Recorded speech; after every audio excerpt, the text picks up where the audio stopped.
Okay, today's study tip says, try using the textbook website for quizzes and animations.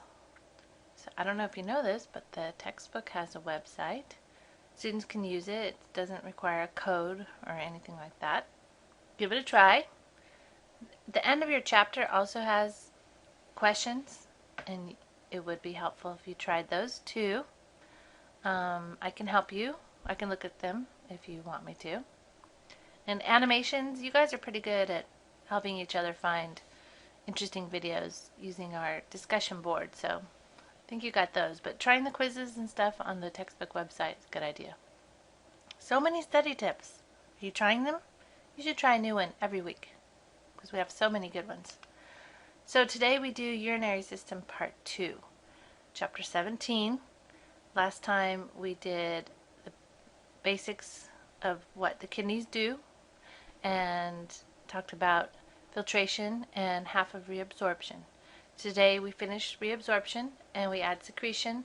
Then we'll talk about something called plasma clearance, and I'm sure we'll mention some hormones again because they are your friends, right? This picture I showed you last time, just to remind you, the top of the screen is the lumen of the kidney nephron tubule. This is the proximal tubule cell. This was the interstitial space, and then the capillary. And I was talking last time about how sodium is transported from high to low concentration, and then from low to high concentration. So you have to pump this along this way, right? The way that the sodium gets through from the top is passive. Today I want to talk about glucose. So the glucose is co-transported with the sodium, and then it just goes from high to low concentration right through this protein carrier here, and it goes into the blood. Remember, we save 100%, right, of our glucose.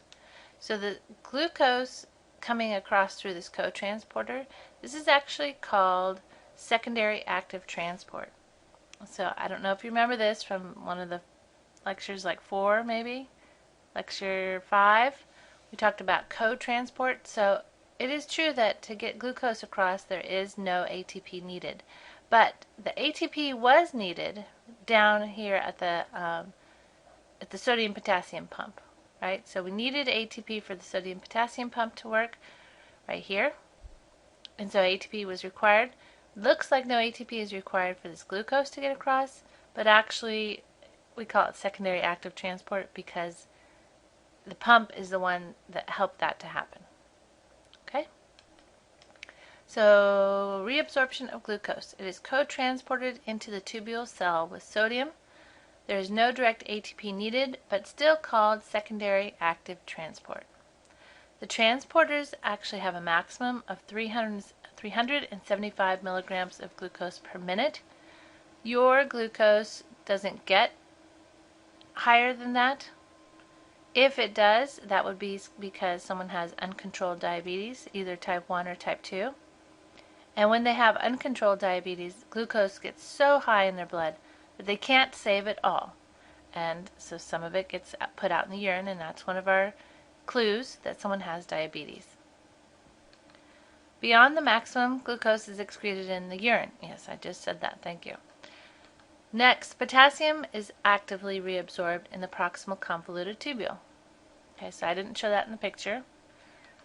Chloride moves along with the sodium. So it's usually Na and Cl that go together. Another thing that it's reabsorbed is urea. So remember, urea is made from the breakdown of amino acids. And the reason your body does that is amino acid is acidic, right? So we need to make it non-toxic. We turn it into urea. Of course, it ends up in the urine, which is the reason for its name. We actually keep quite a bit of it, and we don't let it all go. You would think we let it all go, but we don't. We keep some of it, and because water leaves through osmosis, the urea concentration in the filtrate in the nephron goes up. Well, now it can leave passively because the concentration is high to low. So that saves us energy, right? Because the water followed the salt, the urea concentration therefore goes up, and now it can leave passively. We save about 50% of urea. One of the helpful things about urea is it can be easily measured, the amount in the urine and the amount in the blood, and it can easily tell you how the kidneys are working by measuring urea. And the last one is one called creatinine. So remember creatine phosphate that we talked about for our muscles? We use that phosphate to add to ADP to make some really fast ATP. It is not reabsorbed. So this is another one to tell you about because we can also check creatinine.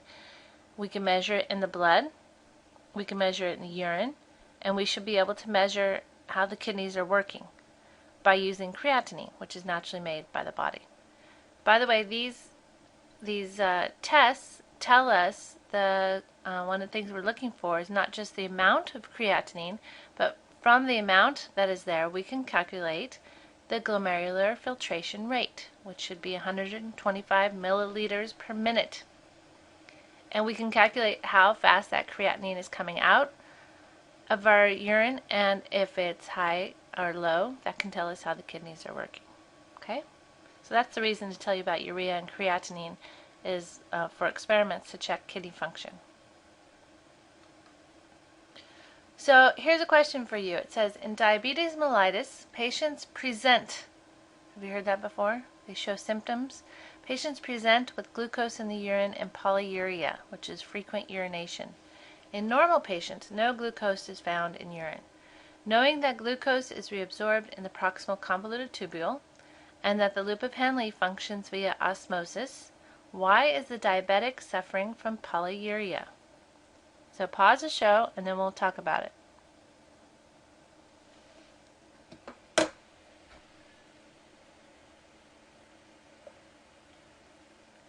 Okay, so the loop of Henle, remember the water is reabsorbed in the loop of Henle and so is the salt. Okay, so which one is for the water, the ascending or the descending? Do you remember? Maybe you could look at your notes from last time. The water is reabsorbed in the descending limb, and the sodium chloride is reabsorbed in the ascending limb. Okay, now remember it's the salt coming out of the ascending limb that makes the water want to move out, right? So the water follows the salt. Well, if the sugar here is not completely reabsorbed, the glucose, we try to keep all of it, but remember there's so much, the transporters cannot keep it all, right? So by the time we get to the loop of Henle in a normal patient, there's no glucose left in the filtrate, no more in the nephron, because we saved it all in the proximal convoluted tubule. But if it's super duper high and it's uncontrolled diabetes mellitus, then there's still glucose in the filtrate when we hit the loop of Henle.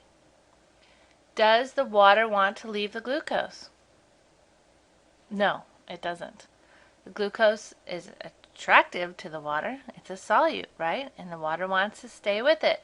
So if the glucose stays in the filtrate, the water wants to stay. And yeah, there's sodium pumped out, but it's not going to be that attracted to the sodium if there's already solutes in the filtrate for it to stay with.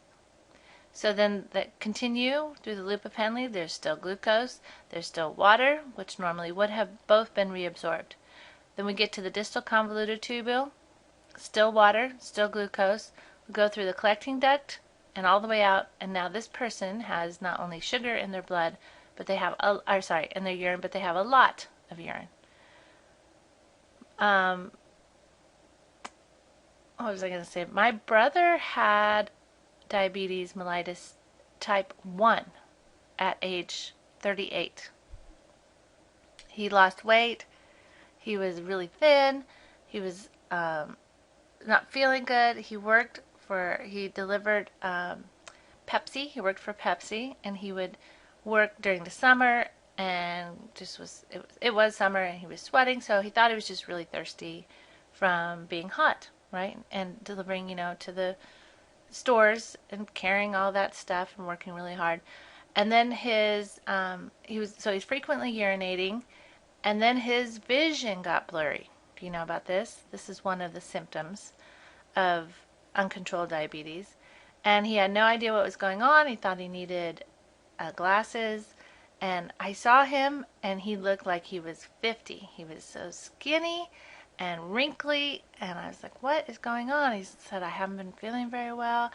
So finally his wife, who is a phlebotomist, put together the symptoms, the frequent urination, the thirst. Of course, he's always thirsty, right? Because he's urinating so much. So all that fluid coming out, you have to replace it. Got to keep the blood happy. And she said, you need to go to the doctor. I think you have diabetes. He got there and his blood sugar was 600. And if you know the normal range, it should be around 100. 600 usually means he should be in a coma. And he wasn't, luckily. They were really surprised to see diabetes mellitus type 1. Remember, we talked about this as being juvenile diabetes. To see it in a 38-year-old is pretty late in life. And they assumed it was type 2, but it wasn't. So he takes insulin, has an insulin pump that he uses to deliver the insulin to himself. So it's one of the symptoms you should look out for if you know anyone with those frequent urination, blurry vision. That's kind of the two clues right there. Aldosterone is next. There is a constant amount of sodium reabsorbed in the proximal convoluted tubule and the loop of Henle. So we did these numbers, right?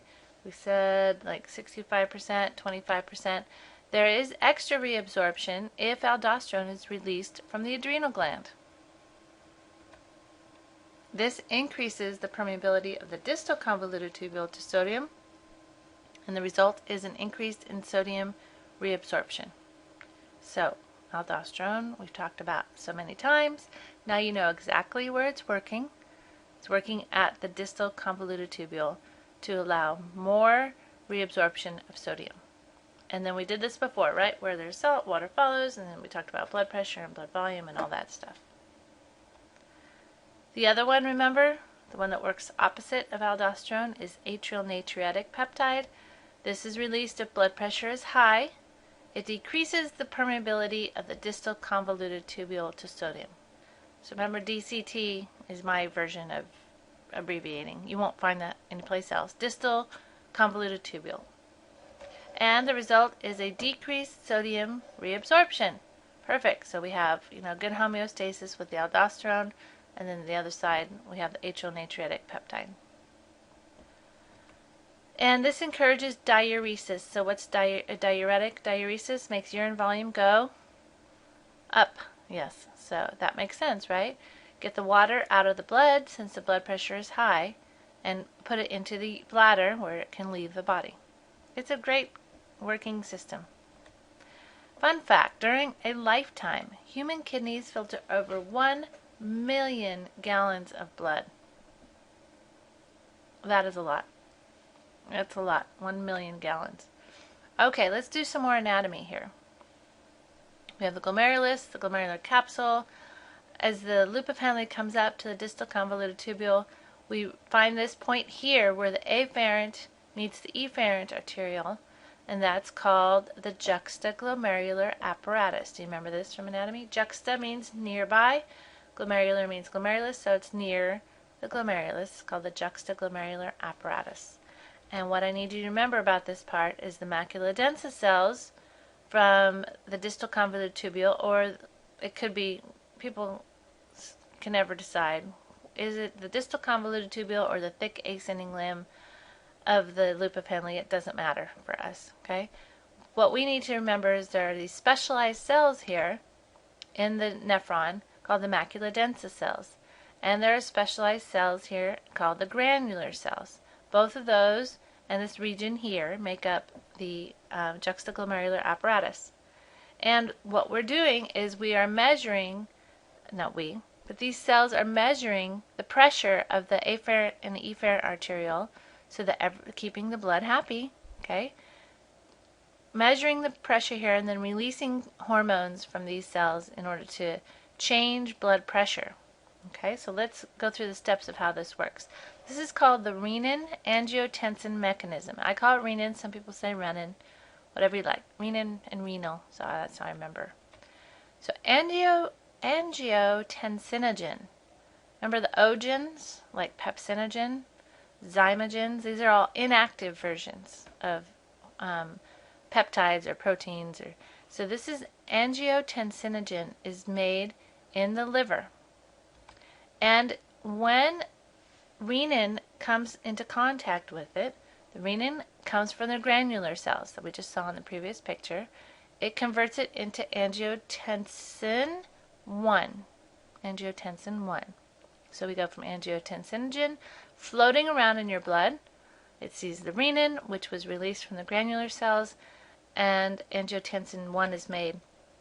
Then this is floating around in your bloodstream, and it comes across an enzyme made in your lungs.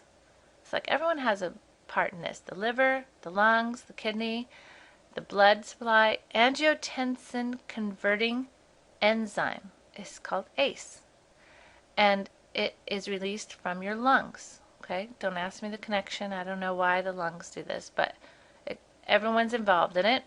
Angiotensin 2 is made from angiotensin 1, just a change altered in the enzyme converts this protein into another one, which gives us angiotensin 2, which you already know about is a systemic vasoconstrictor. Okay, so if it vasoconstricts, what does that do to blood pressure? It increases, right? Increases blood pressure. So why then would this original renin be released? Because blood pressure is too high or because blood pressure is too low? Renin would be released because blood pressure is too low. ACE would be released because blood pressure is too low. Angiotensin would be made because we need to bring it up again. We need to bring the blood pressure higher. Angiotensin 2 also signals the adrenal glands. Now we got another organ involved.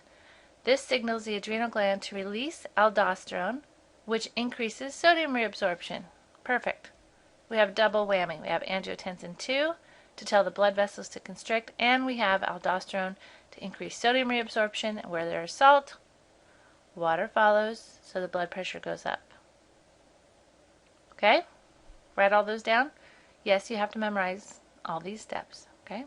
There are, if someone has high blood pressure, we don't want this to happen, right? Because this makes the blood pressure high, having angiotensin 2. So there is a drug that some people take to lower their pressure. It's called ACE inhibitor. Okay, so here's the ACE. The ACE is helping this whole thing go. If you inhibit the ACE, then you won't have it going. Okay, so that seems to work for some people, the ACE inhibitor drug. And of course, drugs, as we know, are just band-aids, right? How do you really lower blood pressure? Yes, you exercise. You lose weight. Most people, blood pressure drops when they lose the weight. Because remember, the weight is extra blood pressure, blood flow is needed to feed that body tissue, and the heart works harder, and that makes the blood pressure go up. And stress. So one of my students was talking to me about, her job. She was working a night shift and all these other things. She changed her job to work day shifts. So much better, okay? Because it's a stress on her body to be awake all night, right? Let's see, what else do I have here? So, secretion. The movement from the peritubular capillaries to the tubular lumen is called secretion.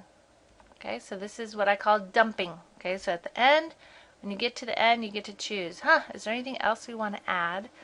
Since we missed the filtration, can we add something to get out of the body into the tubular lumen? So one of the things we do is secretion of hydrogen, not potassium. And this is important in maintaining pH. And potassium secretion is regulated in the distal convoluted tubule and the collecting duct. If blood potassium is high, we need to increase potassium secretion. Does that make sense? Right? If you got too much of it, you got to dump it. If you have too much hydrogen, you got to dump it. So you can control these in the distal convoluted tubule. So this picture is showing, I don't know why they changed it. It could have just used the same picture I was looking at before. But let's see if you can orient yourself here. The left side, instead of being the top and bottom like we had before, the left side has the lumen of the tubule. Okay, so here the filtrate is in the tubular lumen on the left. And remember, the first membrane is called the apical membrane. Then you go through the cell, in this case to the right, and you get the bottom membrane called the basolateral membrane, the interstitial space, and the capillary would be off my screen over here on the right. Okay, so remember the sodium comes across. Here we have chloride coming with it. We have this pump happens to move potassium. It's not a pump, actually. I shouldn't have said pump. This is the pump over here with the X through it. So this is a channel that allows sodium and potassium to come across. The thing I want you to see here is the X, okay, the red part. When we look at potassium secretion, there it is being secreted, right? Secreted is going from the capillary, which they don't show, back to the left in this case, to the lumen. Okay, so secretion in this picture is from right to left. Notice in order to get that across, you have to use the pump, and the pump moves sodium in the opposite direction. So is sodium being secreted or reabsorbed when it's going to the right? It is being reabsorbed. It's heading to the capillary over here off the side. So the top says potassium secretion is coupled to sodium reabsorption. And that makes sense because this pump goes in opposite direction. Okay? So when you when your body needs potassium secretion, it also wants to have sodium reabsorption at the same time. Okay? So sodium potassium ATPase in the basolateral membrane reabsorbs sodium and secretes potassium. It's controlled by aldosterone. A high potassium in the blood directly stimulates the adrenal cortex to release aldosterone, and the opposite is also true. Okay, so if you don't want to secrete potassium, we need to lower aldosterone levels. Okay, so aldosterone rules this sodium and potassium story. Okay, here's the pharmacist. Isn't she cute? Look at her. Her little bottle. This is to remind us that drugs that we take have to be secreted. Your body does not want it. Your body doesn't want drugs. Okay? Doesn't know what it is. Yes, it may be needed to help something work better, but your body's like, what? Get that out of here. So all foreign substances need to be secreted. This is one reason why we need to calculate correct dosages for patients. Okay? And it's the pharmacist's job to make sure that they get the right prescription. But some of you going into nursing, it's your job to make sure the patient is weighed and that the math is done right and that you double check it. Okay, so in San Jose a few years ago, we had what we called sentinel events at local hospitals. There were 3 that year where a patient was given the wrong prescription, the wrong dosage, and they died. Okay, so it's very, very important that everyone checks, double checks, and triple checks the math on all this to make sure it's done correctly. Okay, big question at the end here. It says, you have just gone to a Friday night movie. During the show, you ate a huge refillable bag of salty popcorn. You even got the fake butter on it, and you drank an all-you-can-drink soda. Yum! Describe changes that occur in the proximal tubule, loop of Henle, distal tubule, collecting duct. Be sure to mention changes in hormones and their physiological action. By the way, this cost you $50 probably, huh? It's so expensive. So I want you to pause the show. This should take you about 5 minutes to do. Okay? I want you to go back through last lecture and this lecture. Tell me what's happening, because the point of the story is not the $50, right? The point of the story is salt has gone up and sugar has gone up, and what has water done? What's the number one ingredient in your soda? You don't say sugar to me. What is it made out of? What's the number one ingredient? It's water, right? It's water, and then of course there's a bunch of sugar and color and all kinds of preservatives and junk. But I want you to think about the increased fluid, the increased volume of water, the increased salt, and the increased sugar. Okay? Pause the show, go back to your old notes, and tell me what's happening in each of these 4 places.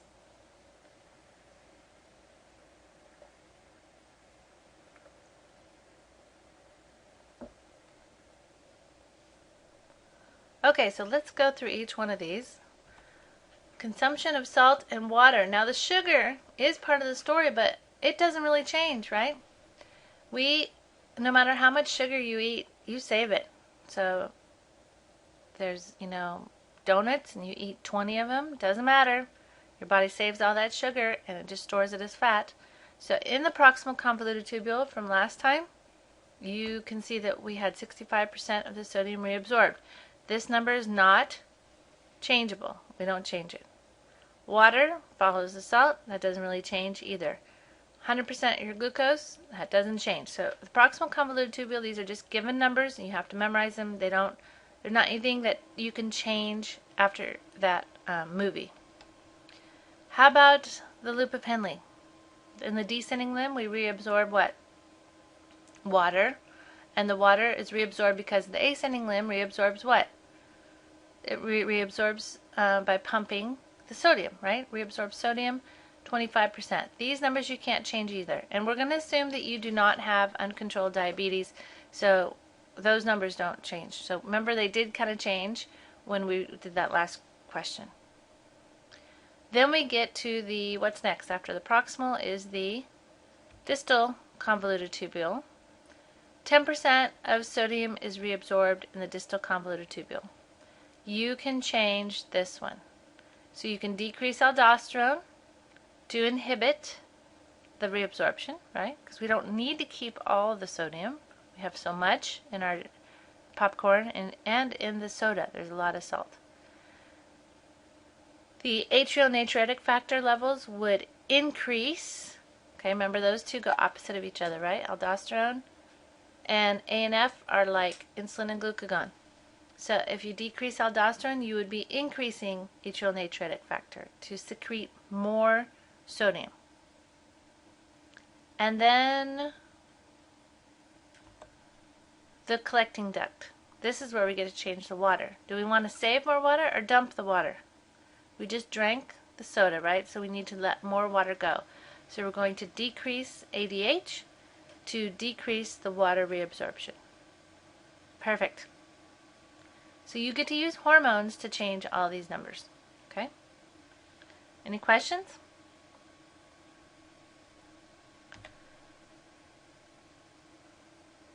Here's the picture of it. So remember this 300 we start with? We did this last time.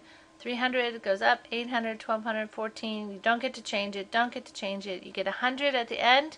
Now, we have so much water. We have to have a bunch of reabsorption in the collecting duct.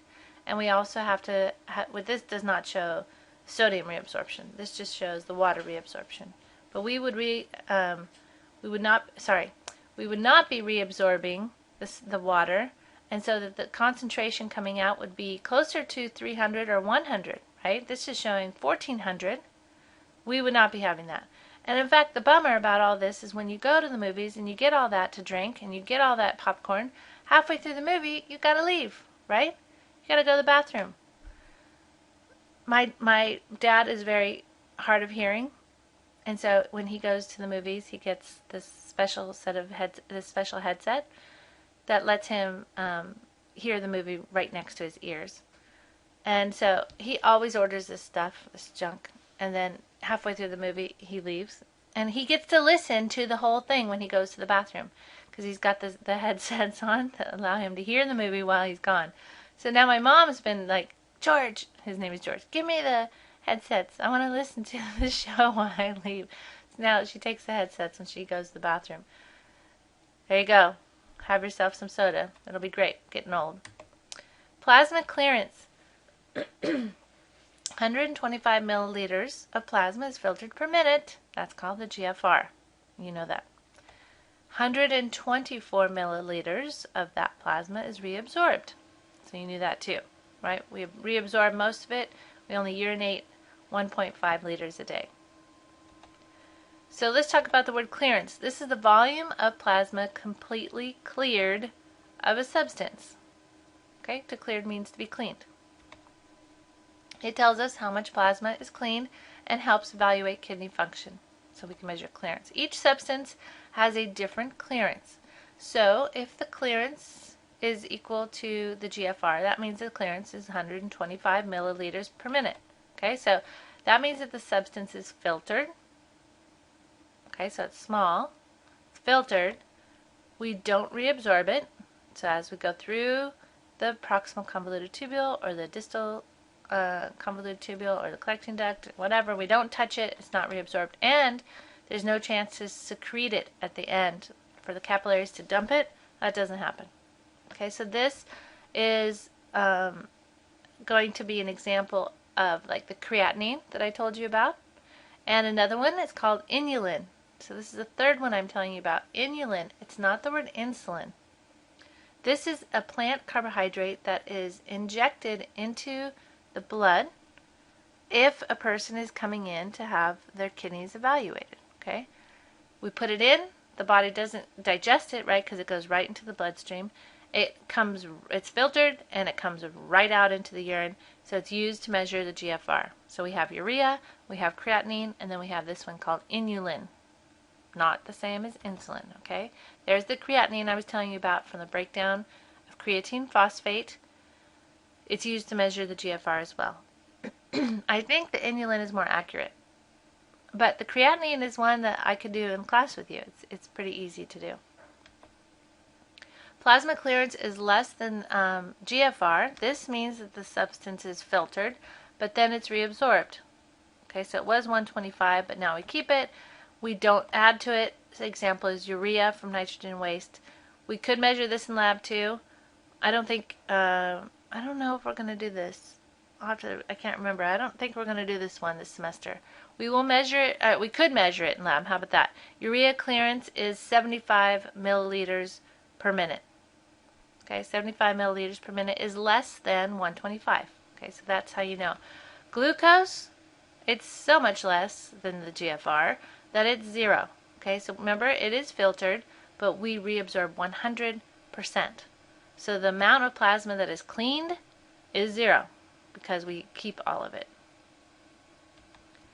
If the clearance is greater than the GFR, then the substance is filtered, not reabsorbed, and is secreted. So example is hydrogen. Hydrogen clearance is about 150. Now this number changes depending on pH problems. Okay, so it's more than 125 so we're clearing or cleaning more plasma. 150 milliliters per minute for hydrogens. Okay. The last story is about diuretics. Let me check my notes here. Yep. Diuretics, oh no, it's not. The renal disease is the last one. Diuretics, second to last one. What I want you to see here in the picture from the book is that diuretics, of course, just review, diuretics make you have to urinate, and you would give someone a diuretic if their blood pressure was too high, right? So you give them a diuretic. If their blood pressure is too high, you want to stop this sodium reabsorption, right? Because remember, when you reabsorb it, it goes back into the blood. And we don't want salt coming back to the blood because where there's salt, water follows. Okay, so we want to inhibit. So do you see these lines? They look like an EKG. That means to inhibit, negative. Okay, this little squiggle. So we're going to stop this reabsorption. We're going to stop this reabsorption. We're going to stop reabsorption. So there's names: thiazide diuretic, carbonic anhydrase inhibitors, loop diuretics, potassium sparing diuretics. So remember, when we stop sodium reabsorption, we also stop potassium secretion, right? So, or if we want more sodium reabsorption, then we get less potassium secretion. So oftentimes when you change these pumps, when you really want to change sodium, you actually end up changing potassium. And that becomes a problem, okay? Because potassium in the heart and muscles and neurons, you know, potassium has such a big role in this class.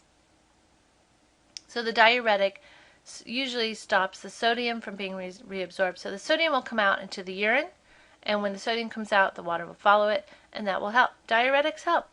My grandfather recently had congestive heart failure. And listen to that word, congestive heart failure. He's 90. And my mom's like, oh, he's going to die. I was like, what? Turns out they don't die when they have congestive heart failure. They just give it a really bad word. I said, he's going to be fine. They'll give him a diuretic. sure they'll give him some other things. He's had heart attacks in the past, and sure enough, she said he lost 10 pounds. He looks great. He had all this extra fluid, right? And the heart was pushing too hard. And they put him on some blood pressure medication, changed his diet. He loves Hometown Buffet. That's his favorite place. And of course, Hometown Buffet has tons of salt and sugar in all their food and preservatives to make it taste really good, right? But he doesn't cook, and he's single. My grandma passed away. So he likes to go out to a buffet. So now he's eating more salad, which is oil and vinegar on it. I mean, that guy, he's going to live to be 100. So diuretics are very helpful for things like congestive heart failure. Okay, so diuretics for patients with hypertension, congestive heart failure, or edema. Okay, the swelling. They decrease sodium and water reabsorption. Their action is at the ascending limb of the loop, the descending, ascending limb of the loop of Henle, distal convoluted tubule, and the collecting duct. We did see one in the proximal convoluted tubule in the picture. If we decrease blood volume, and that is going to increase urine volume. So that's a diuretic, right? To increase urine volume. Okay, the last story is about renal diseases. So if we have something called acute, do you know that word acute? Versus chronic. So acute means short term, like it's cute, little cute, okay, easy to remember. Acute renal failure is reduced urine formation, it's reversible. Sometimes it could happen if someone gets in an accident. They get in a car accident, temporarily shut down. The body will be shut down. It will totally close the renal artery, that giant renal artery, shut down. Okay, because we have priorities in keeping the brain alive and the internal organs.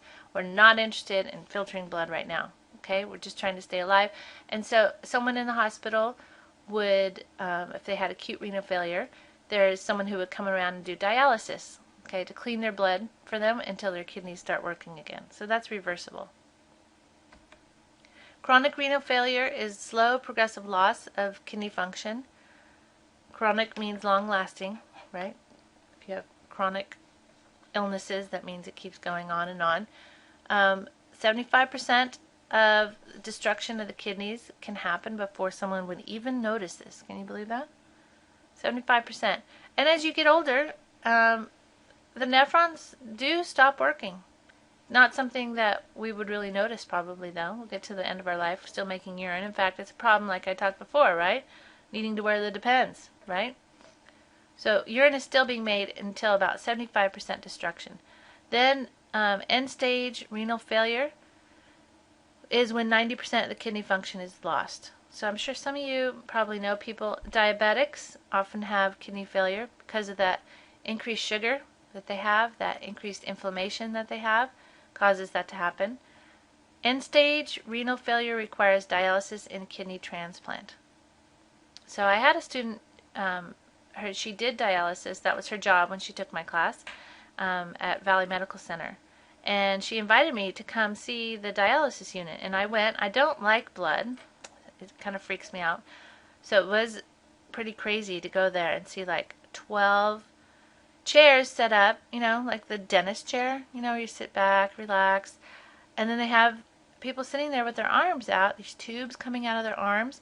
And then these giant boxes that reminded me of TVs from when I was a kid. These giant boxes that take all the blood out of their body, filter it, and put it back in. And that was just amazing to me. Now there's dialysis people can do at home, where they fill up the abdominal cavity with fluid, saline solution, and then all the toxins come out into the solution. And then you drain the abdomen. Some people can do it at home. I have had students be trained on how to do it at home for their elderly parents or grandparents. And people who have dialysis have to go 2-3 times a week. Can you imagine? That's like trying to find time to go to the gym, right? They have to find time to go do their dialysis. Of course, they feel awful when they get there. They're full of toxins. They don't pee. They don't pee. They don't urinate. And my student told me that's one of the things that people have the most difficulty dealing with. Can you imagine your whole life going to the bathroom all the time, all of a sudden they don't have to go because there's no urine in their bladder. So they feel awful when they get there. They're swollen, they're toxic, and then they leave feeling 100%. They feel great, their body's clean, and they have to go through it again. I can't imagine. A kidney transplant is hard to get, right? So that's the only way to really fix this problem is with a kidney transplant. So preventing all this from happening is the key. Sometimes there's just things that happen to people and you can't, but if it's diabetes, it can be controlled. And the last one is glomerulonephritis. I had a dog who had this. One of my beagles had glomerulonephritis. And, I didn't notice it. He was urinating frequently, but come on, he's a dog. He pees on everything, right? And until he started losing weight and getting really thin, or like, what's going on? And it turns out it was an autoimmune disease diagnosed by proteinuria. So took him into the doctor, had a urine test done. I spent way too much money and tested for hormones. She was hoping it was a pituitary gland problem, and it wasn't. And he only lived like 3 more weeks, sadly. So glomerulonephritis is inflammation of the nephron. So the body attacks the glomerulus. That's crazy too, huh? All right. Those are all the renal disease stories I've got. If you've got more, we can talk about them. Or if you know someone who's doing that really cool dialysis, you can share that story. We are done.